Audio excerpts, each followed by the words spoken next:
Hello, I'm Jill from TurboTax with some important information for business owners about payroll taxes.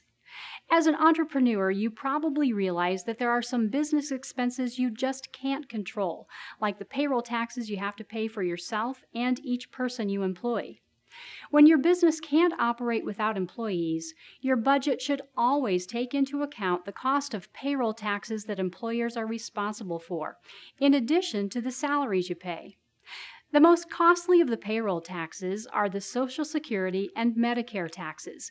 Your employees make contributions to both programs, which you're responsible for withholding from their paychecks, but the federal government requires you to make a contribution in addition to what your employees have to pay. In most years, your payment is the same as each employee's, but in some years, it can be a little more. To see how these two payroll taxes affect your bottom line, take, for example, an employee who earns a salary of $100,000 per year. On top of that, you need to pay an additional 6.2% or $6,200 to cover the Social Security tax and another 1.45% or $1,450 for the Medicare tax. So in reality, the employee costs your business $107,650 or more, not just $100,000. Unfortunately, these aren't the only payroll taxes you need to pay.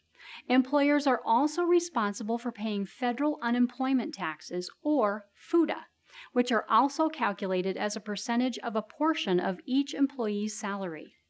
And depending on where you operate the business, you may have to pay similar unemployment taxes at the state level too. Luckily, the IRS lets you take deductions from your business income for the payroll tax payments you make.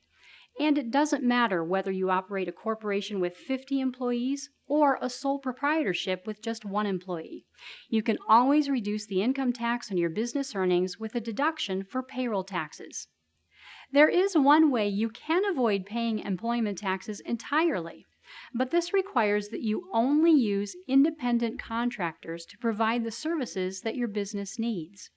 When you hire independent contractors, they aren't eligible for unemployment benefits, and they, not you, are responsible for paying all Social Security and Medicare taxes. There are strict rules about who is an employee and who is an independent contractor. So contact your local state employment department to make sure that you are using the correct classification. Remember, when you use TurboTax to file your tax return, we'll ask you simple questions and determine how much of your payroll taxes you can deduct. For more information about this and other tax topics, visit TurboTax.com.